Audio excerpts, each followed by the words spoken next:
Yeah, I'm Stu McGrory. I run Vola. We're a consortium of voluntary sector, not-for-profit skills and employment providers. We've delivered lots of different collaborative projects over the years. And in probably the last 6, 7, 8 maybe years, we've done a lot of stuff in the digital inclusion space. And we've been appointed by the Combined Authority to run this grants program. It's called Digital Connectivity for Community Facilities. It's funded through the UK Prosperity Fund, which was the government's replacement for the EU structural funds like ESF and ERDF when we left the EU. It runs till next March. It's been going since like early last year. We've had 3 funding rounds. This is the 4th. And we've allocated over 800,000 so far. There's not far off 500,000 left in the pot. If you haven't been to any of the generic borough briefings that we did last week, the slides are on our website. Definitely read them. There's guidance documents, FAQs, application form, and then there's the slides and the video of one of those sessions. And then we'll post this one afterwards as well. But it's important that you do get the context and whatnot if you haven't been to the previous ones or you haven't read the stuff.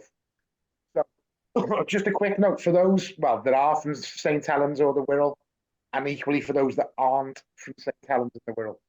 In this particular funding round, we have made some flexibilities in those 2 boroughs and those 2 boroughs alone, which allows for general connectivity improvements for a community facility without the need for having to set up like a computer suite. But for every other borough, Halton, Knowsley, Liverpool, Sefton, the funding is for public access computer facilities. Now that may be like a library or a community centre where everyone and anyone can drop in and use the computer, the IT suite. Or it may be that you want to set up something similar for your own particular client group or a particular demographic, a particular community you work with.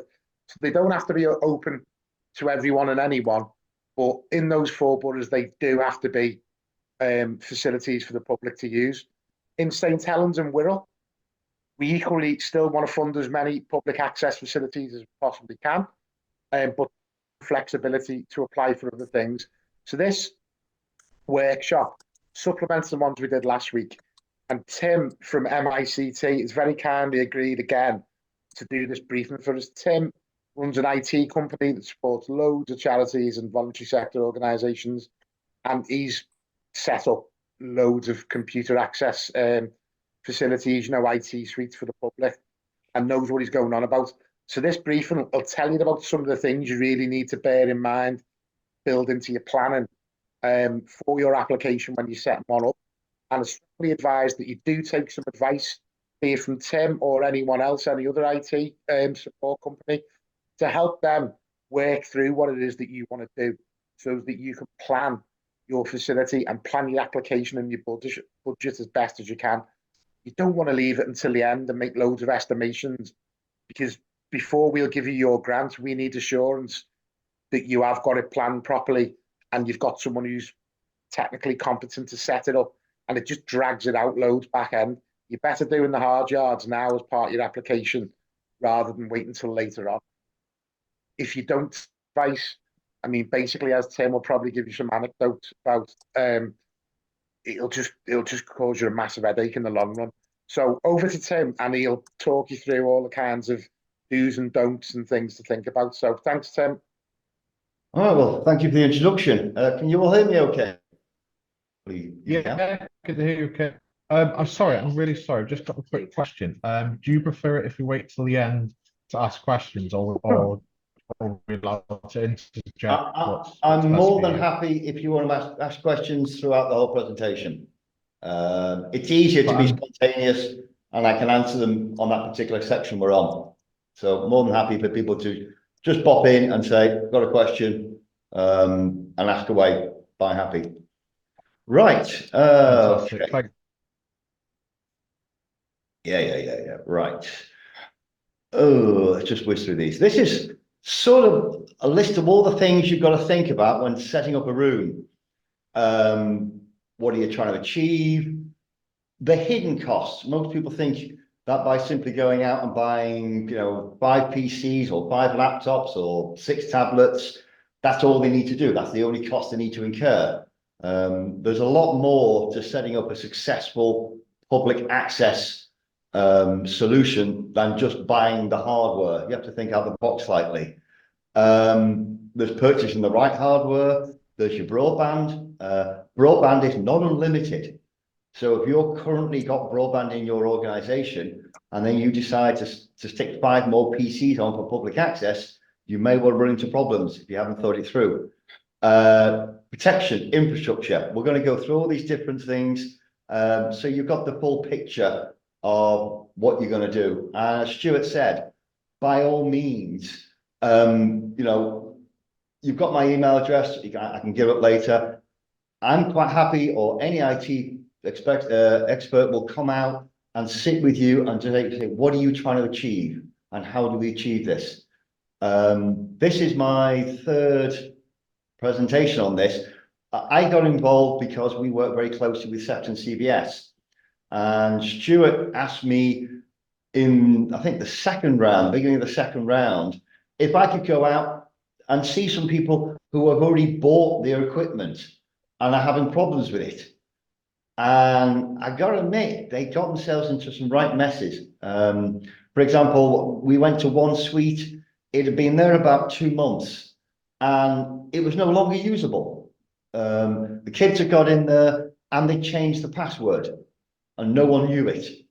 And they didn't have any backdoor passwords or any backdoor systems to be able to reset the password. Just daft things like that. They'd install games and virus software and they caused the PCs to go wrong. So, a very nice IT suite after 2 months was unusable. It is very easy to go down that way. Although you can do your best, when you're dealing with the public, certain people can be malicious and you've got to prepare for that. So if we actually get into what we're going through. So what are we trying to achieve?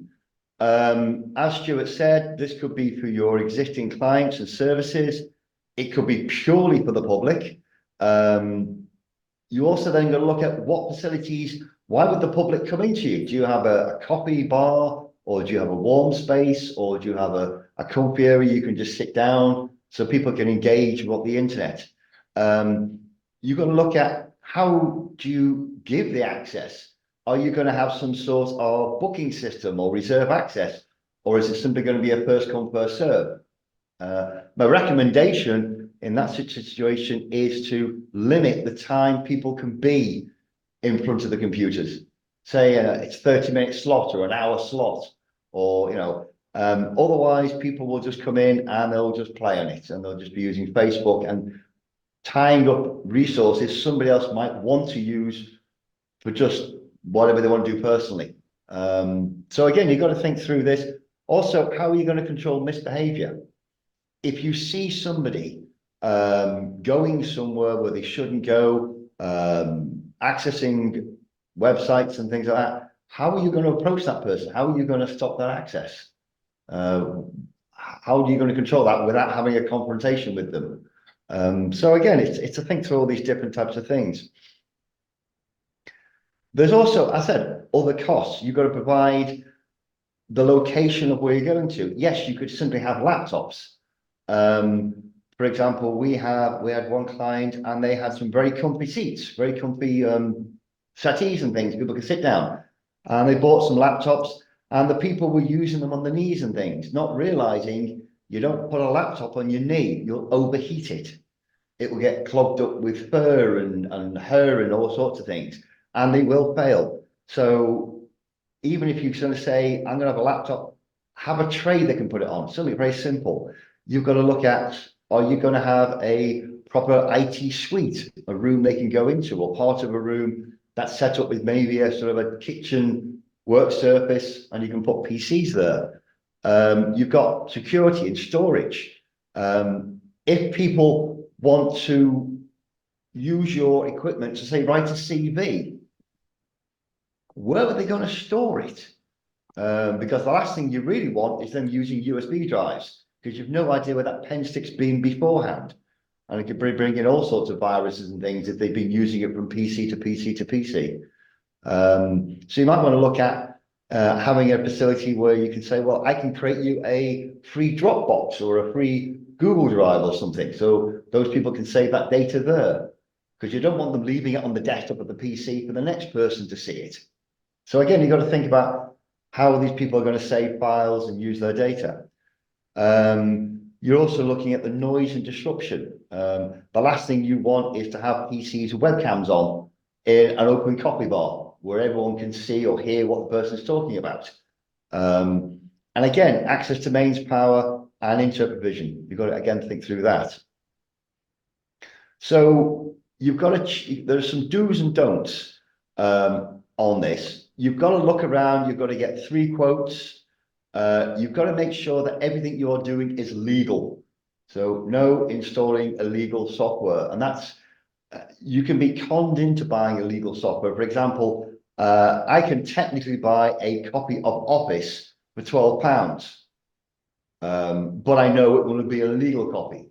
It might come from a web-based shop on the internet, but it's going to be an illegal copy. So you've got to make sure that where you're buying it from is by a proper retailer.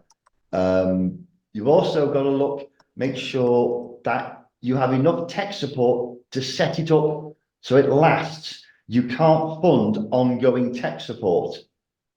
So after the guys who have set it up have left that day, if you need to bring them back because a problem has occurred, you will have to pay for that, or because you can't have, you know, oh, this includes 12 months free technical support. You can't do that. You can't have ongoing.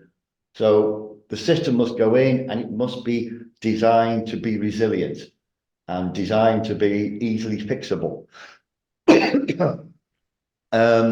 When you're looking around for your prices and things, there's nothing wrong with looking at Amazon and looking around the websites and things for good prices, but don't go for deals. You might see a deal on a laptop for £300, but by the time the funding hits your bank and you go and buy it, the deal's ended and you're paying the £450. So again, you might have problems. Also, be very careful of Currys and the main suppliers. I use Currys, it's not Currys the business side, it's Currys the shop. I'll come a bit more into that later in the presentation. You have to buy a certain type of hardware for this to work and certain types of software. And if you go down the wrong route, you'll end up with systems which are easily breakable, easily can be corrupted and things like that. So you need to shop around, you need to get 3 quotes. You need to get technical support. You can't have ongoing support, and look out for deals. Don't go for the deals, go for the retail prices. When I'm designing, I go out and see an awful lot of charities who want this sort of solution, and we must have put in 20 to 30 of these Vola solutions in now. It starts off with, do you have broadband? I presume that most of you will have broadband, but broadband can fluctuate dramatically depending on who you're with. For example, the average BT, Sky, PlusNet, those sort of guys, is fibre to the cabinet. So that ranges anything from 37 to 67, we'll call it miles per hour. That's the speed of what you can download information from the internet from.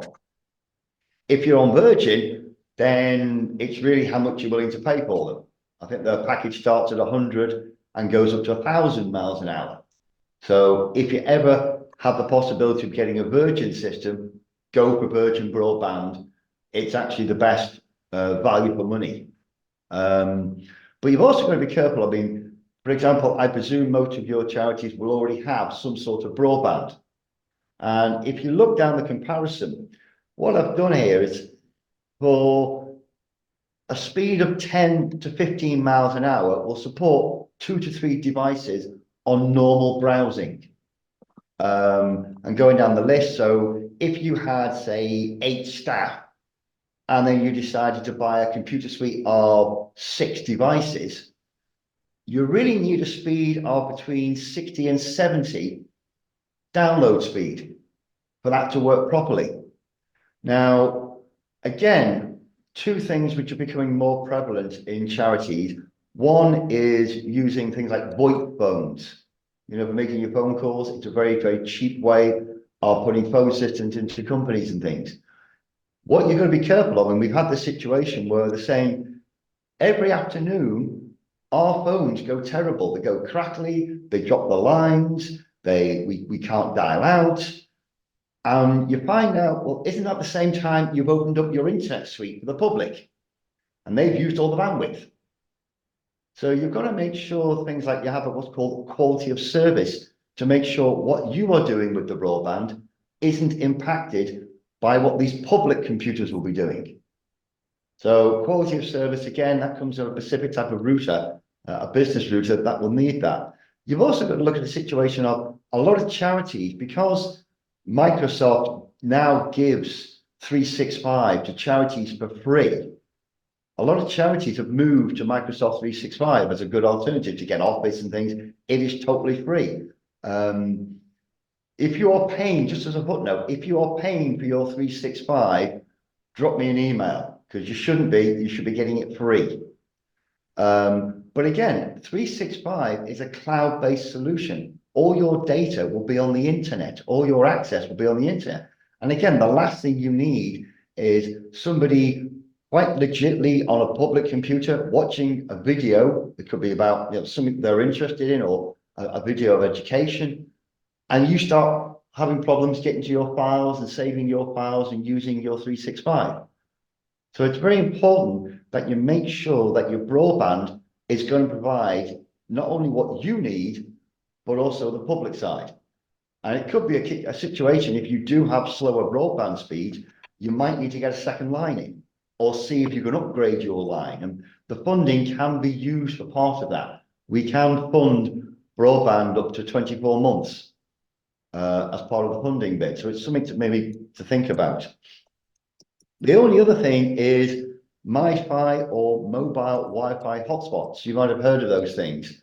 This is the idea where you can effectively put a SIM in a device, and it allows you to access the internet through effectively a mobile phone. These are only as good as a mobile phone signal. They are not some miraculous, wonderful thing that will get you Wi-Fi in the middle of a field somewhere.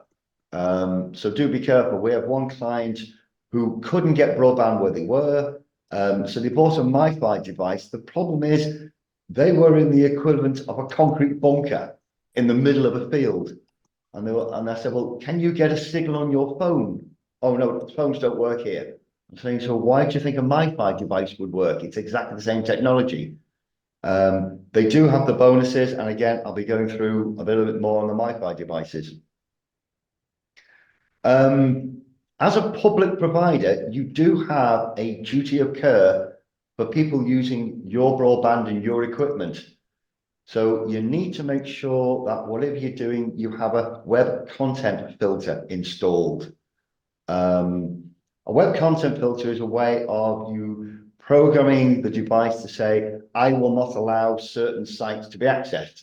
They could be porn sites, they could be gambling sites, they could be terrorism sites and those sort of things, certain social media sites and so on. You've got to make sure you have that in place. You could, as an alternative, activate what's called parental control. The problem with parental control and putting it on your business router would be it might stop what you as an organization need to go and look at. If you need to go and look at adult information or adult sites or something, the parental control will stop you from going there. So you don't want to be limiting what your organization can do to protect what the public computers can do. So a web content filter gives you more control to say, these people are staff, let them surf the internet. These people are on the public network, please control what they look at. So that's something you'll need to put in place. Tim, can I just very quickly interject? For anyone who's on this call from St. Helens or Wirral, because it is a generic briefing, and you're particularly interested in the general infrastructure improvements, you know, your broadband connectivity, network improvements and that. bear with it, because some of those things that Tim's mentioned already about, how many users you can get and the kind of broadband speed you need and controlling sites people can go on.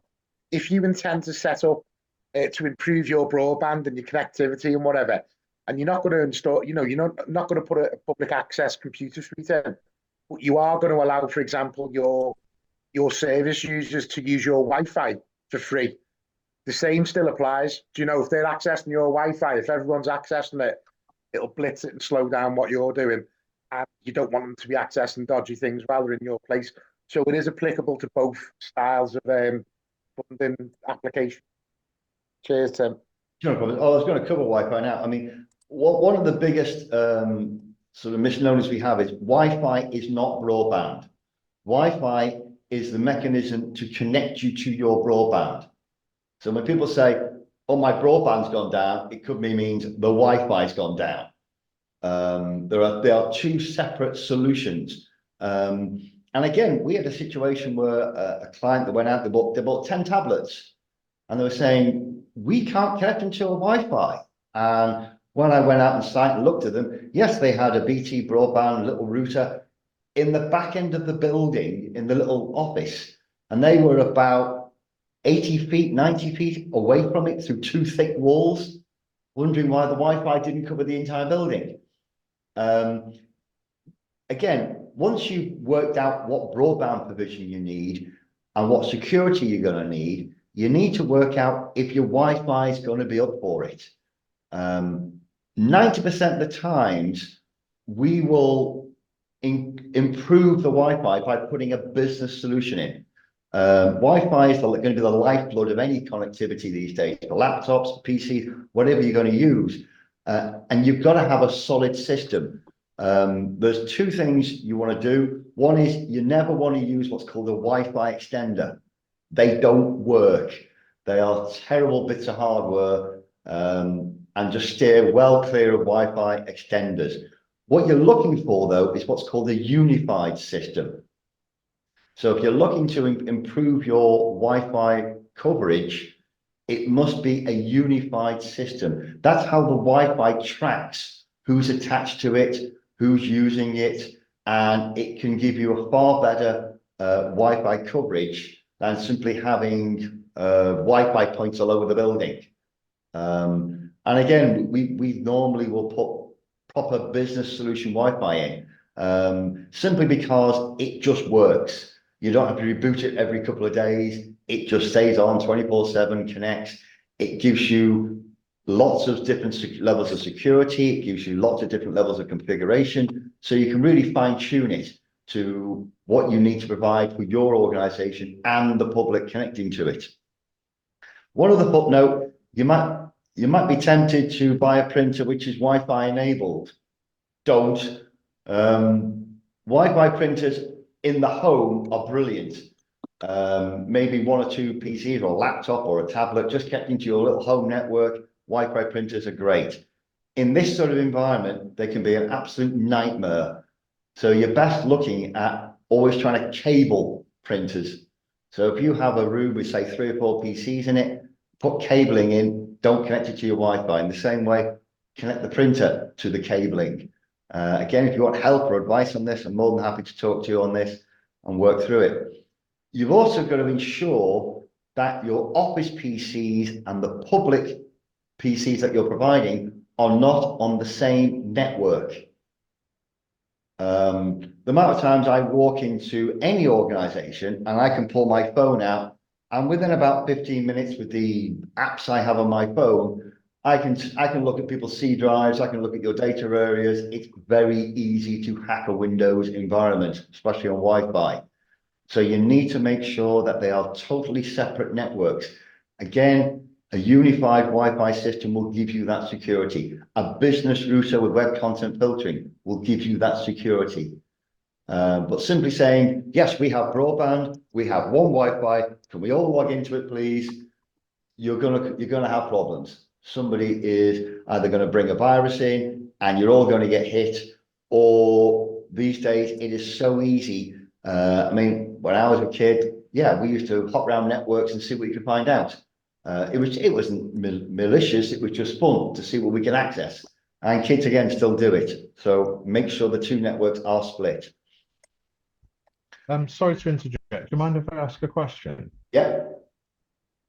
Thank you. In regards to a duty of care for the users, is there some kind of software solution or method to similar in the library where I presume in library where we can access what they're currently viewing?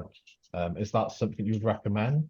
Just to protect, just to make sure they're not obviously viewing content or watching something that people potentially. Okay. There are all sorts of software out there. I mean, we deal with schools and things, and they have what's called firewall routers and things, and they block and they track absolutely everything that people do. But you will pay for them.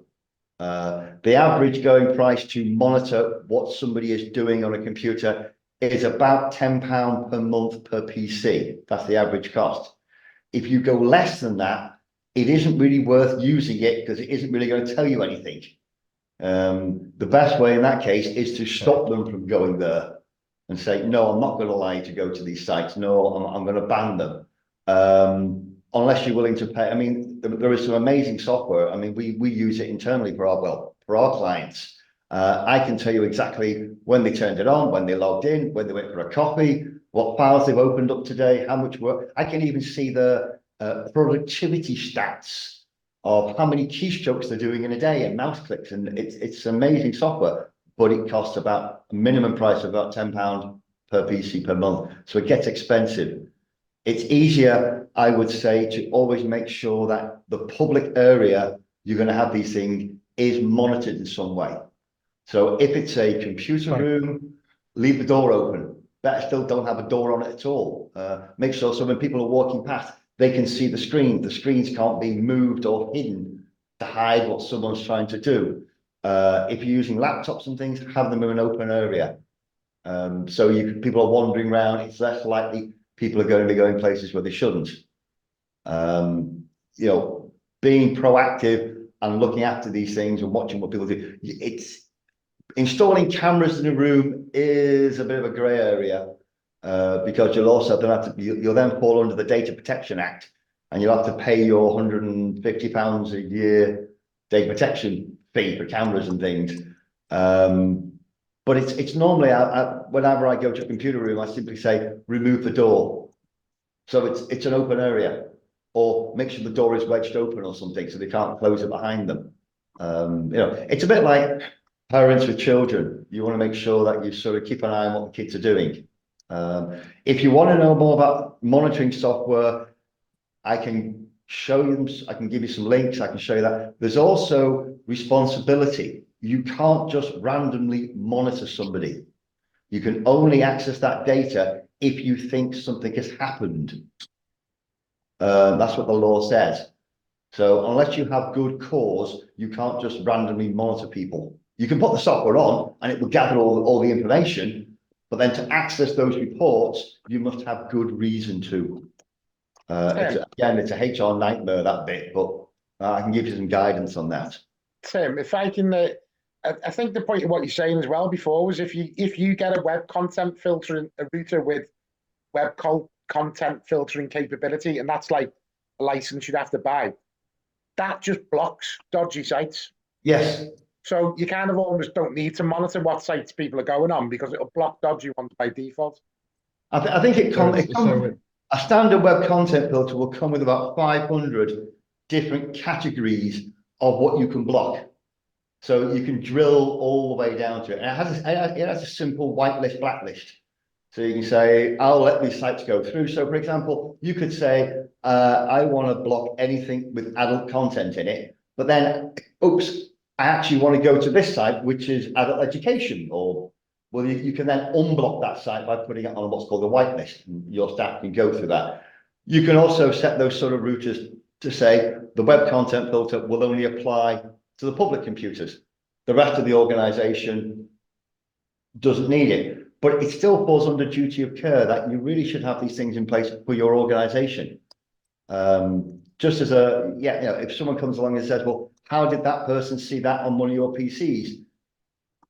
If you haven't done anything, then you're on a thin ledge. At least if you can say, well, we have this in place, this in place, this in place, then people can say, okay, you've taken some reasonable steps to stop that from happening. Is that answered your question? Yeah, 100%. I mean, Harry, if you want to have a chat later on, I can drop me an email, I'll drop me my number, and I can for the chat, there's no problems. Oh yeah, I really appreciate that. That'd be fantastic. And I think obviously what you're saying is the best way is prevention and fostering an environment that is where you can easily maybe pass by and see their screens or you can access that. So yeah, that's answered it. Thank you. No problems. Okay, again, we're now looking at the hardware. The first thing is, I want to buy a laptop. Okay, rule number one, don't buy a Chromebook. Most people, the most obvious thing they will use is Microsoft Office, Word, Excel, PowerPoint. It's sort of the industry standard. Chromebooks will not run that. Chromebooks will not run Windows. They run their own operating system based on what's called Google. Now, Google does have some very, very good clones of Office and Word and Excel, but it's not the genuine product. And people are used to using Word, Excel, PowerPoint, and those sort of products. So steer away from Chromebooks as much as possible. By all means, you could buy a very, very nice brand new laptop, but you'll get more bang for your buck if you buy a refurbished one that's a couple of years old. To buy a state-of-the-art new laptop for the public where they will not actually be using it 8 hours a day is a little bit waste of hardware resource. But there again, don't go cheap. A lot of the cheaper end laptops you'll see kicking around for the £200 mark and things like that are based on what's called the Intel Celeron processor, and it will come with 4 gig of memory. Don't go for those at all. They will simply not cut the mustard. They'll run out very, very quickly. So what you're looking for is really what's called an Intel i3 or an i5. Now this gets a little bit complicated, and I'm going to go through it a little bit more later. But it's what's called the generation of the processor. So every generation is twice the power of the previous generation. So a 3rd generation computer is twice as powerful as a 2nd generation computer. Now, at the moment, we're up to about 13th gen. So you're looking for a very good i3, which is the lower end processor, or a good i5. They're what you're looking for. And what you're looking for is the number. So a lot of people will say, for example, oh, this device has an i5, you look at the page, 1267 processor. Now what that means, what that tells me is it's an i5 12th generation. Or they might say, oh, it's an i7. Well, that's a better processor than an i5. That's going to be a good processor. But it's a 6200. That means it's a 6th gen. So out of those two processors, even though the i5 is a lower quality compared to the i7, in this case, the i5 will wipe the floor with that i7 processor because it's 6 times more powerful. So always look to see where it says Intel i5 or i7 or i3, and then look for the processor number. If they don't put the processor number on the advert or they don't tell you what it is, don't touch it with a barge pole because it'll be a low end and they're too embarrassed to tell you. So as a minimum, if you're going to buy laptops, this is below is the minimum spec which you're looking for, an i5 8th gen processor. So it's going to be something like i5 8600, for example, processor. You want a minimum of 8 gig of memory. 16 gig is better, but 8 gig will do you. You want either what's called SSD drives, NVMe drives. Those are the modern day hard disks. that's where you store your data. And they'll always say SSD or NVMe. That's what you're looking for. If you have the space, always go for a bigger screen on a laptop, a 15.3 or a 15.6 screen. If space is a problem, go for a 14-inch screen if you want to be more mobile. Lastly, always buy an external mouse to save the laptop. You've all seen laptops with a built-in tablet and you can move your finger around the tablet.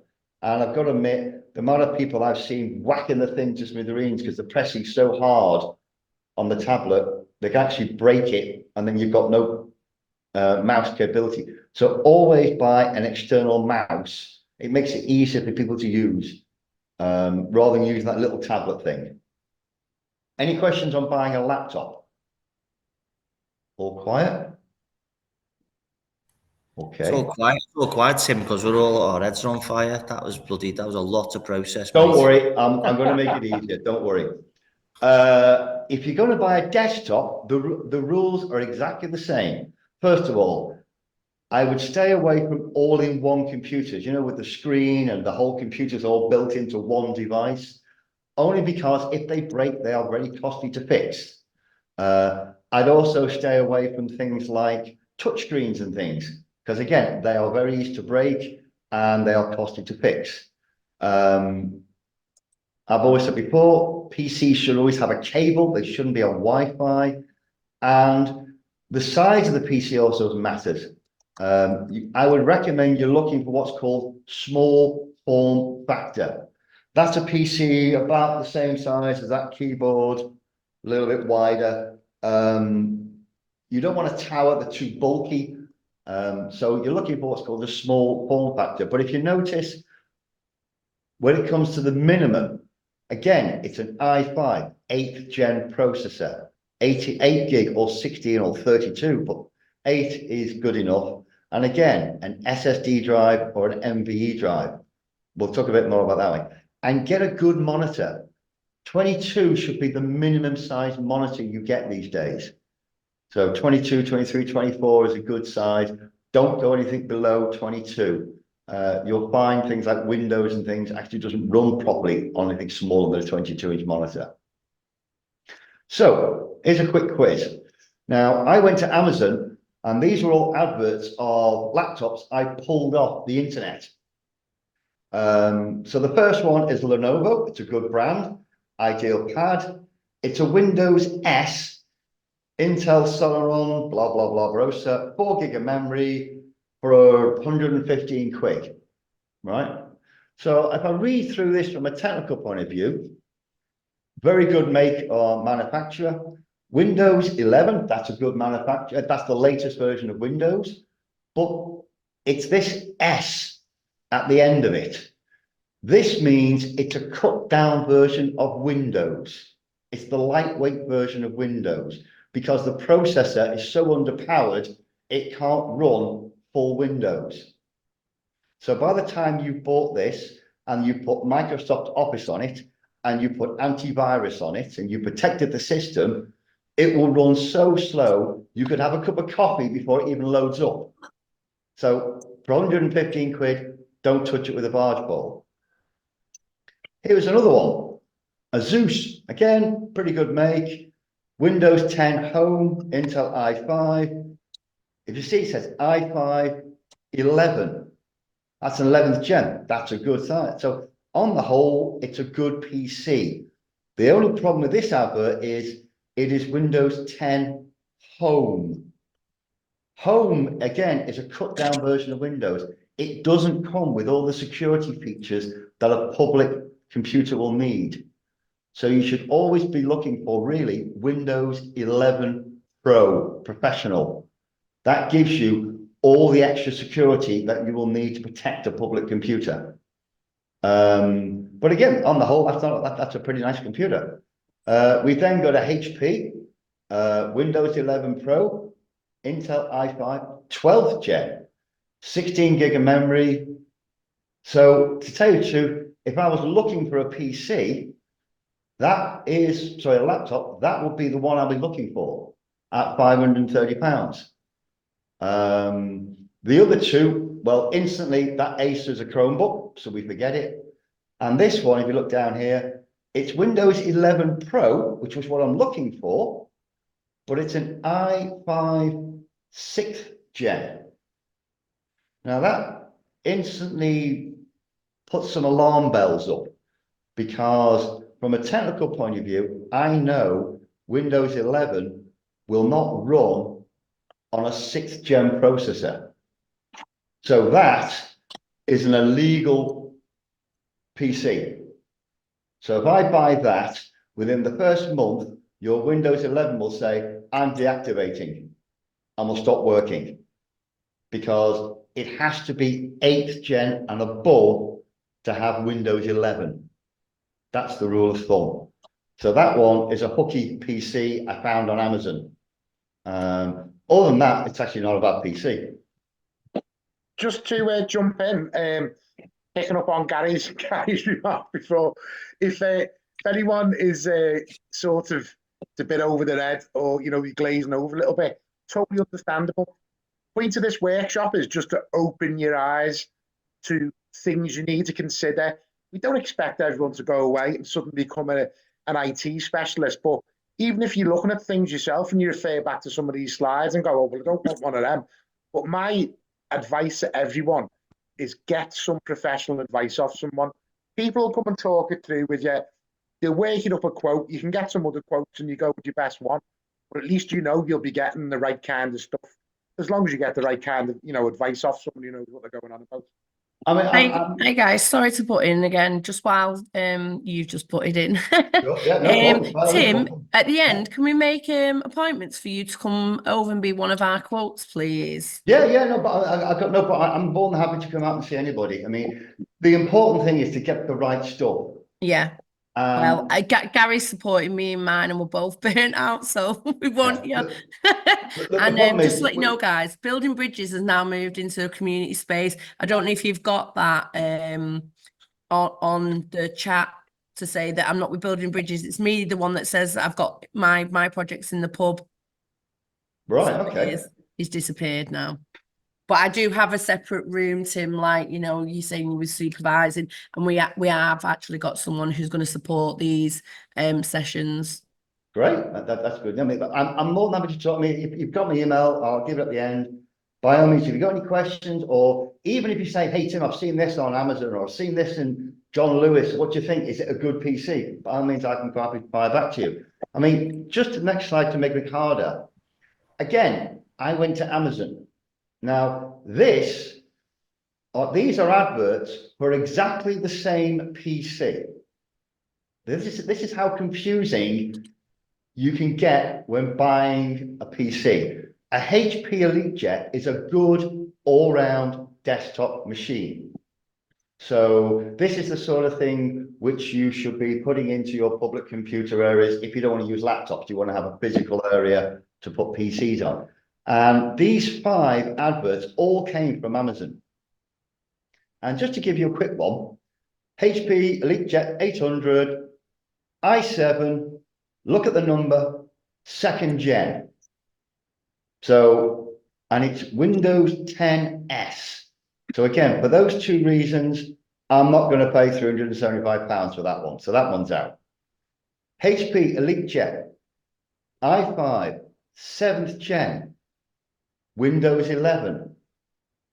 Windows 11 will only install on an 8th gen computer. So that one is an illegal, you'll end up with an illegal copy of Windows, which will deactivate after 30 days. HP EliteJet, £99. Wow, this sounds good. Turbo quad processor, 4 gig of memory, 500 gig. Does it say SSD? No, it says HDD. Windows 10. So again, I'm not going to touch that with a barge pole. It's only got 4 gig of memory. It's got a 4th gen i5, and it's got a HDD. Never heard of it.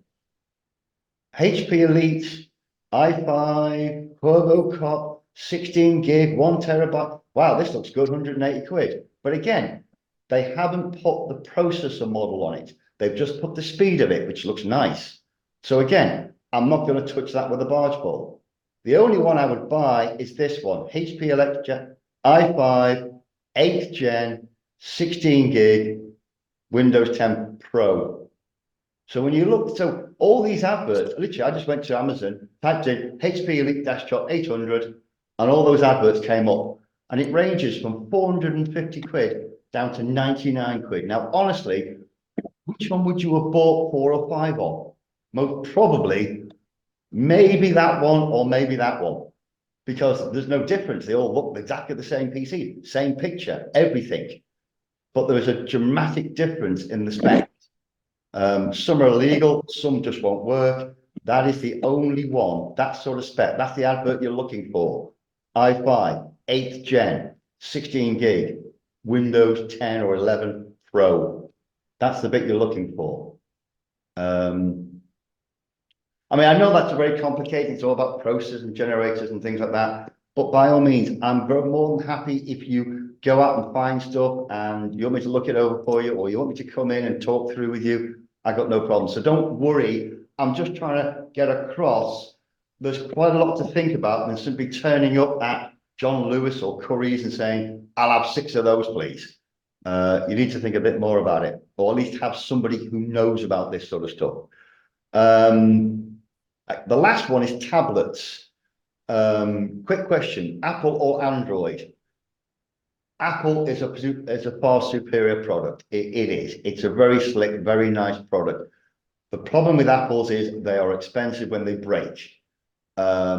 If you're doing public, a good Android laptop, tablet is just as good as an Apple. So as long as you stay with the leading brands, Samsung, I would always normally go for a Samsung device.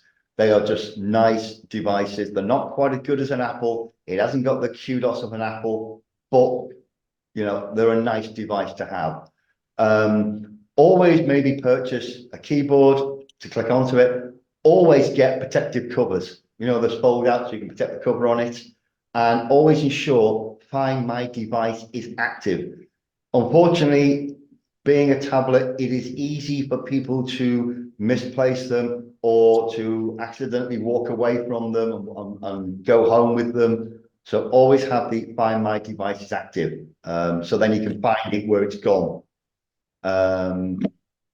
If possible, look at using what's called fixed stands. These are these so rather than hand them out to people, it's on a sort of a bendy arm, and you can fix the tablet into a metal frame case, which gives it power, and people can just use it there and then, rather than just handing them out, and people then lose them down the edge of the settee and things like that. Also, I would strongly recommend, if you're going to be providing tablets out, definitely have some sort of sign in, sign out sheet, or maybe even a deposit system in place. So people will fill a quick form in with their name, contact number, address, or whatever, then hand it out to them. Don't just say, oh yes, you're here, you want a copy, do you want a tablet as well? And also make sure you check that the login password hasn't been changed before the user leaves. It's not so bad on an Android. They're fairly easy to reset the password if someone has changed it. On an Apple, it's a nightmare.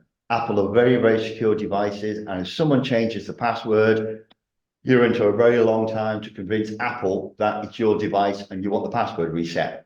So rule of thumb, go for Android, go for Samsung, make sure Find My Device is active, and think about putting them in fixed stands rather than just handing them out. Any questions on that, or are you okay? All quiet, okay. Right, this is going back to what I was talking about, this S. Really, any PC you buy these days, really, I need to update these slides, should be Windows 11. And you don't go for what's called the S or the home version. The only version you want to do is professional. That's the one you're looking for. So if you want to go to, for example, the Currys website, if you go to currys.com or currys.co.uk, they will take you to the home site where all the devices and things they sell will come with home versions. If you go to Currys Business, all those will have the Pro version on, and you need the Pro version to have the extra security to lock down a public computer, which I'll come to in a minute. You're then looking to having a good business level antivirus, not a home or a free version of antivirus. You want the best protection you can have on this bit of kit. You want to install Microsoft Office, or if you can't afford it, you want to go for what's called the LibreOffice. That's the free version of Office. It's not as good, but it's a very close representation of Microsoft Office. What you do not want to use under any circumstances is Microsoft 365. Now, every computer you will buy will most probably come with a 30-day evaluation of Microsoft 365. And Microsoft 365 is an amazing product. It can do so many things. It's not just Word, Excel, and PowerPoint. It's a whole range, and it's an amazing product. The problem is it records everything you do to make your life easier. So if you're in a public environment, you do not want the software recording everything a public person is doing, so the next person who uses that PC can see everything the last person did. You need to be in an environment that when between people, the PC can reset itself, so people can't see what the other person was doing beforehand. 365 is designed to record absolutely everything. Here are the files you access. Here's the emails you access. Here are all the your passwords to websites. I've recorded everything for you. That's what 365 is designed to do, to make your life easier. In a public environment, it's the nightmare. You do not want to be using that. So you have to go for a pre-installed proper Office or a free version of Office like LibreOffice. I am going to come back to the charity software in a little bit while. So you're looking for Windows 11 Professional, business rated antivirus, something like Bitdefender, ESET, the major guys, things like Avast, and those ones are more the home version. And you're looking for a proper MS Office, maybe home and student, the version, that's the cheapest version, which is good. Don't go for 365. You will be in a nightmare of people being able to see other people's work. It's great as an organization to use 365, not for public computers. Sorry, just got a question. Sure. Because what I understand about 365, it's a subscription based, and it's obviously provides constant updates. In regards to Microsoft Office, does it have a end of life date for for updates and security updates? Yes, the Microsoft Office 2021 end of life is 2029. Oh, bloody hell, okay, that's good. So it's going to outlast your PC. Oh, that's okay. That's good. Thank you very much. Yeah, no problem. I mean, 365, yes, don't get me wrong. I love 365. It's an amazing product. It tells me things I've forgotten. It comes up, says, you've got to do this. Here's a document you said you write last week. But in a public environment, you don't want to know. You don't want to know what the last person did in it. So you can't use it. Just a couple of other things. Thank you. For those who are thinking of providing maybe headsets, you can't unless you're going to buy cleanable ones and clean them between each time you give them out. Health and safety has regulations about if people want to use public headsets, they must be cleaned with alcohol wipes between each person who uses them to stop from ear infections and things. So think carefully about saying, yes, I'll buy 6 PCs and I'll buy 6 headsets. Well, not unless you're going to clean them all the time, which becomes a nightmare. Don't go for color printing or inkjet printers. They're a nightmare. They're very expensive to run. And color laser will cost you an absolute fortune. The amount of times when we put them in and somebody's been surfing the web and they've seen a website and they want to print some information, so they go file and print, not realizing they're now about to print the entire website, and 20 pages of full color comes out and they don't know how to stop the print job, and they get very expensive. Other things, don't use webcams on PCs if you're in an IT suite environment, only for privacy issues. Normally in an IT suite, PCs are fairly set, normally with a meter in between each one, but still people can see, and even if the person has a headset and a microphone, they're still going to hear half the conversation. So only really use the webcams for tablets and laptops. What you can do though is you can buy personal headsets or earbuds in bulk. So for about £60, you can buy 100 earbuds, and you can either say to them, well, it's going to cost you £1 each, or we'll give them to you free. And that way they belong to them. So it's their own headsets, they can do what they want. When you're looking for printing, the cheapest way to print is to use what's called a high capacity or large capacity black and white printer, and make sure it's a laser printer. It keeps the quality and the last a lot longer. You also, as I said, you want to look at your infrastructure, your switches, the thing that connects everything together, the Wi-Fi points that broadcast the Wi-Fi across the building, to make sure the networks are secured.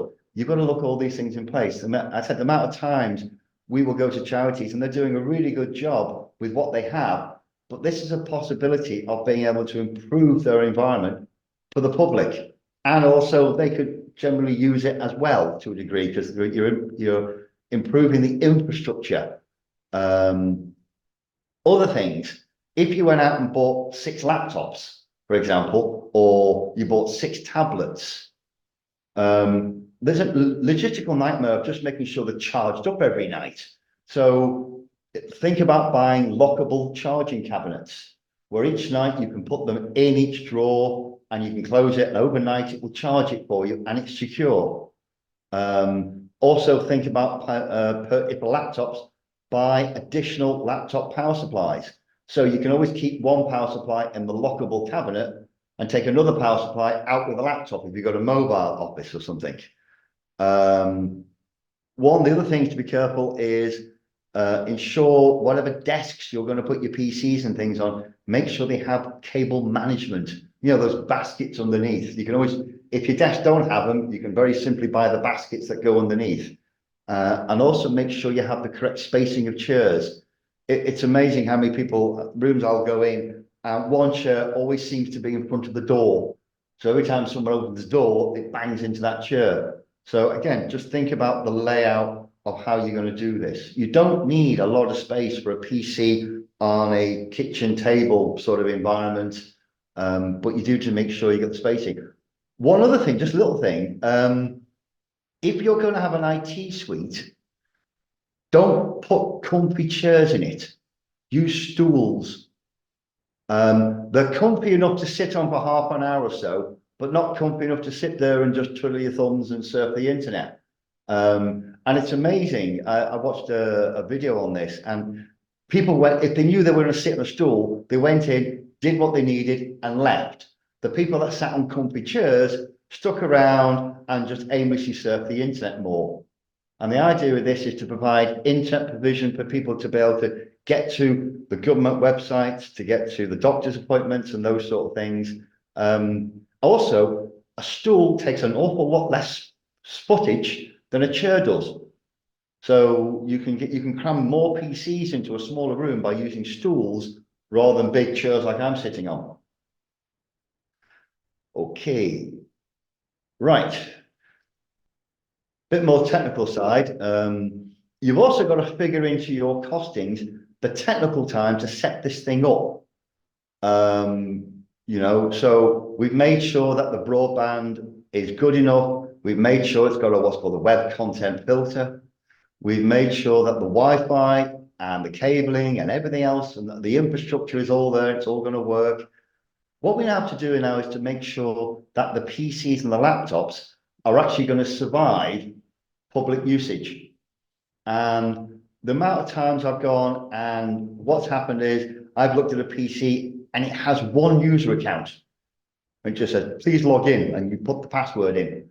And someone comes along and messes up that user account. They change the password. They might corrupt the user account, and then the PC needs to rebuild to do it.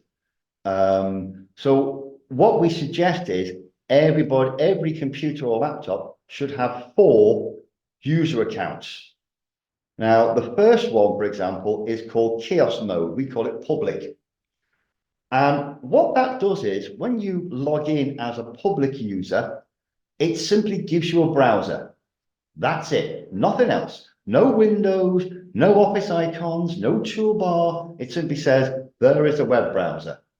And you can do whatever you want. And as soon as you close me down, I will forget everything you've done. So, I mean, you must have been in a situation where you've gone to a website for the first time, you've logged into that website, and Google Chrome has said, oh, do you want me to remember your password? And you go, yes, please. Well, if you think someone does that on a public computer, that means the next person who comes along and goes to their Gmail account and it says, oh, I'll auto log you into the previous person's Gmail account or bank or whatever. So the idea of kiosk mode is a secure environment which simply says, here is a browser. You can surf the internet as much as you want. You can go to all the places you're allowed to go to, and I will forget everything you have done in this session. So as soon as you log out, it forgets everything. So the person knows that they can go to the bank, they can go to their emails, they can log into the doctor or wherever they need to log in, knowing the system will not remember any of their details or passwords or credit card details or whatever. It is totally forgotten. So that's a good one just for people who just generally want to browse the internet. The next user is just called user mode. And this simply goes, there's a standard copy of Windows, there's a standard copy of Office. If you want to write CVs, you can. And if you want to surf the internet, you can. But be careful, because I may record, I will ask you to save your passwords, and you should turn that off. You should say, in the web browsers, we turn it off. We turn the ability to auto-save passwords, auto-save information. We turn all that off so people don't. I mean, the amount of times you must have clicked on some part of a web page, start typing something in, and a box appears and says, oh, that's what I wanted, my email address or my credit card details or whatever. So you need to make sure all those sort of things are turned off. You then have what's called admin mode. That allows you as part of the organization to log in on the laptop to complete basic tasks, the Windows updates, the antivirus checks, or to fix any errors that might have happened in kiosk mode or user mode. So you can get in as an administrator on that device to make changes and things, or maybe install new software. And then the most important one is the backup mode, as in a back door. So if someone really mucks the system up, if someone actively goes out to have a pop at the system, or you get a serious virus, the back door allows you to go in and do admins. So they're the 4 minimum accounts you should have when you turn your device on. It should not say, which one do you want to log in as? And they all have different passwords. That way, you're best protecting the system to make sure it's going to last. Now, all this setup on each device will need time. So when you're looking at your budget for this boulder funding, you've got to make sure that you put technical time in it. Someone's got to literally come out, set up these PCs, make sure they're all configured properly, make sure all the software's on them, make sure it's all right for purpose, and they're going to last. If you don't figure in technical time, if you have somebody who knows what they're doing, that shouldn't be a problem, but you need to understand how to set one of these up properly. Again, there's no problems, someone coming out and saying, well, if you have an IT bod, we've learned this by installing lots and lots of different public computers and realizing the problems you run into. So again, we're quite happy to give this guidance to any technical people you might have to say, well, this is the minimum you need to configure on PC. This is how you do it. Now, if you're happy to go off and do it, you've saved yourself some money on technical time, but you need to figure technical time into your funding bid to make sure it's set up right. Just to add that it's a condition of grant that you do get your networking and all that stuff and the computer set up by someone who knows what they're doing. So if you've got someone internally who can do it, great, but it can't pay for staff time. The grant just can't pay for any staff costs. but it can pay for you to get in an IT company to set it up. Can't pay for ongoing contract costs afterwards, like, you know, monthly supporting, but it can pay for that initial setup. Indeed, it is a condition of grant, because we want to make sure they're set up in the right way. And that applies to both the public access computer suite side of things, and also for those flexibilities in St. Helens and Wirral, where you're getting network improvements, broadband improvements done, and maybe a couple of computers. So it applies equally to both. Okay. So this is just a sort of a quick base sort of budgeting and what you should be looking for on budgeting. I must admit, since November, some of the prices have changed. Some of them have come down. But just to give you an idea of ideas, you know, I said we can fund a broadband line up to 24 months. That's only an 18-month contract on that. You'll need a new router with web content filtering. You'll need to go for a mobile Wi-Fi solution. Cabling and switches, a unified Wi-Fi solution. The general price of a laptop is anything from $350 to $780. I would stick around the $350 to £400 mark and go for a good refurbished laptop rather than spending £700. £780 is a very, very nice laptop, but to be used for public, and if it breaks, you're going to have to replace it. Have you got the budget to pull out 780? So again, think about if you buy 5 laptops and one of them broke, can you afford to replace it? You can't get the funding to replace it. Again, same thing with PCs, tablets, black and white laser printers. They're the sort of costs you're looking for on that sort of pricing to give you an idea of what's going, just to help you out. But again, by all means, I'm happy to help you do a proper cost analysis for what you need. Sorry, Yeah. I do apologize. Sorry, just another question. Sorry? Where it's titled that has, going back to funding, it says it has to cover the cost. Does that mean you have to hit each one of those different items and No.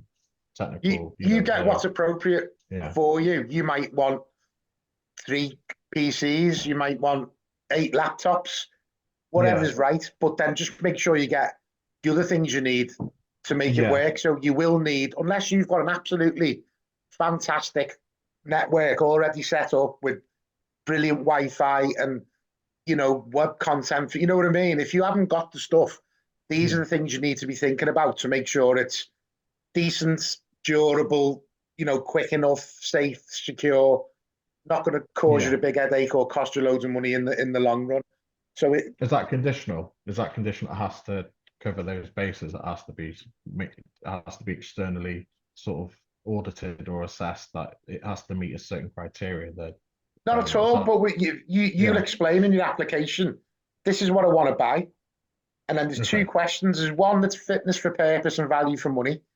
So within that, if it was me, I'd get some advice off someone, Tim, whoever it is, and in that question, I would say, we're taking professional IT advice.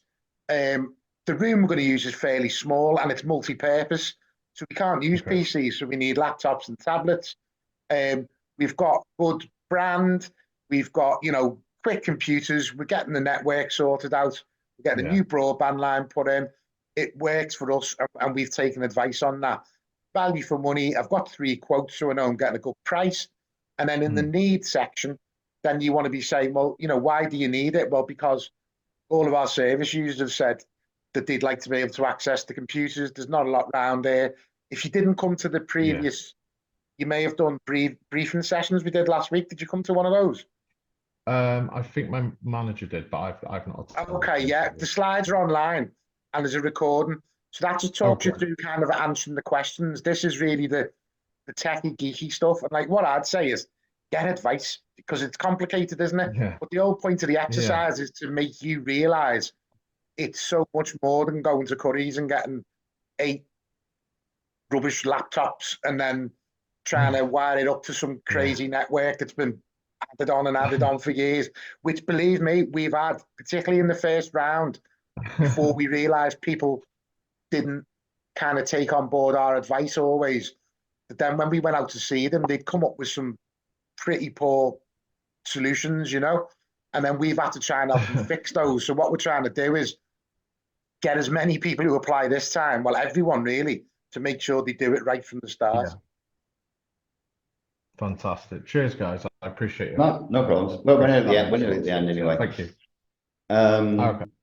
Just as a Phil, if you are a charity or a CIC, I think, I would recommend you should be looking at Microsoft 365 for your organization, but not for public computers. By its nature, 365 is an amazing individual system, but it doesn't work in a public environment. You want to be using what's called chaos mode for your main public. It protects your device because they can't play around with the system. It just gives them browsing, and it's basically bomb-proof. Unless they're physically going to wreck the system, chaos mode is what you want to use. Let me just whiz through these. Also, you might not have heard, I mean, it's amazing how many charities I come across who have not heard of the Charity Digital Exchange Program. All the main providers donate software to the Charity Digital Exchange, and you pay an admin cost. And there's all sorts of software, from Microsoft Office to antivirus programs to graphics programs to all sorts, where you will get really, really good discounts on prices and things. Even HP and things do discounts on hardware occasionally. And it's something you want to get involved, not only for this program, but also for your own organization. The only caveat I would say is all the people who provide to this software program, it's a very easy way to look at what they want, what you want, purchase it, and they send you basically the license and the software. Microsoft, however, have made it incredibly difficult to get their software for free. And if you think ringing up BT or the gas board is a pleasant conversation, then you'll fit perfectly in. But if you think ringing those companies is a nightmare, trying to get free stuff from Microsoft, it's doable, but you will spend a day doing it, jumping through all their hoops. And if you want to go down that route, I actually have a Microsoft guide of how to do it and all the information you need to record and how it all works. Because they're not they're kind of like, right, sign in with this. Oh, we've given you that. Now remember that, because in 3 days' time, we're going to send you an email and you're going to have to enter that bit of information into that email and then send it back to us. And it's very, very convoluted, but it is doable, and I can help you through with that. But other than that, go to the Charity Digital Program and you might find the software on there which you might want to use. And it is very, very, very cheap compared to buying it retail. Just to add on that Charity Digital Exchange, from when I've looked it up, you can only register fully and get everything that's on there if you're a registered charity or a CIO. You can't join if you're a KIC or a social enterprise or company limited by guarantee. But some of the, what you call them, you know, so vendors, suppliers, whatever, they do have other things on there that other not-for-profits can access, but it's a hell of a lot less. So if you're not a charity or a CIO, you know, don't waste as long as what I did trying to work out if you can register and stuff. Well, there is one slight caveat to that, because if you go to Charity Digital and say you're a CIC, which technically you're not a charity, you can go direct to Microsoft to what's called the not-for-profit side. Now, in America, they don't know what a charity is. They've never heard of a charity. They don't understand it. In America, a business either makes profit or doesn't make profit. And it's that black and white. And that's why they have profitable companies and not-for-profit companies.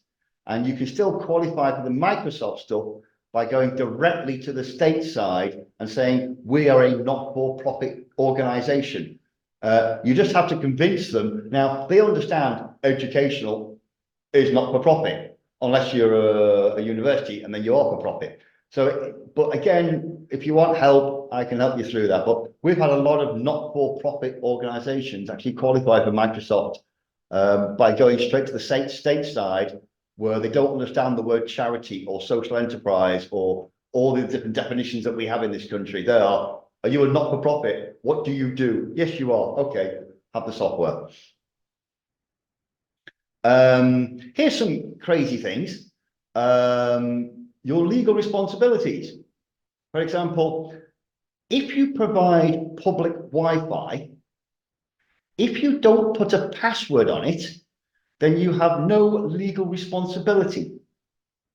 So if someone uses your Wi-Fi, commits fraud, commits a crime, searches porn, whatever you want, you have no legal responsibility.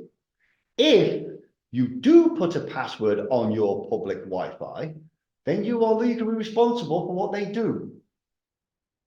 So if someone comes to your cafe and commits a crime, technically you are legally responsible for providing them with that service.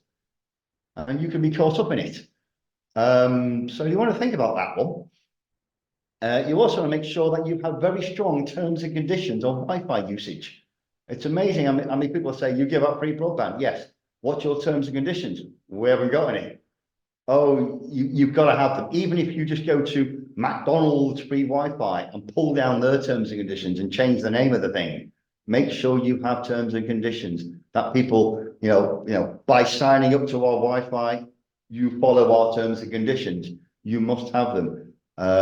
McDonald's is a very good one, actually, because it basically says, we take no responsibility for whatever you do on our Wi-Fi. That's the basic nuts of it. Things like, again, if somebody catches a virus by using your system, let's say they bring their own laptop in and they connect to your free Wi-Fi, and one of your public computers has a virus and it transmits it to theirs and it destroys their laptop. And it happened to be a student who's writing their thesis and they've just lost it all. You've got to be careful because technically they can sue you for not looking after your own Wi-Fi provision. So again, by having that Wi-Fi solution set, what's called the unified Wi-Fi, everybody who connects to it will have their own individual link to the internet. That means two people on the same Wi-Fi cannot see each other and viruses cannot get across that firewall. So it's worth investing in a good unified Wi-Fi solution. Your simple BT Home Hub, which BT throw into your building as a freebie, doesn't stand a chance on that. Everybody who connects to that Wi-Fi, they all see each other. And if a virus gets into that environment, they'll all go down with it. But I said, again, you need terms and conditions and things like that. And you need to work out to stop infections. Also, one last thing, if you're going to have a mobile environment, where you're going to take laptops out into the community, two things. You need to check your vehicle insurance. A, to make sure that you might, because if you've got your own personal insurance and you have a crash and the equipment gets damaged, you can't claim on it.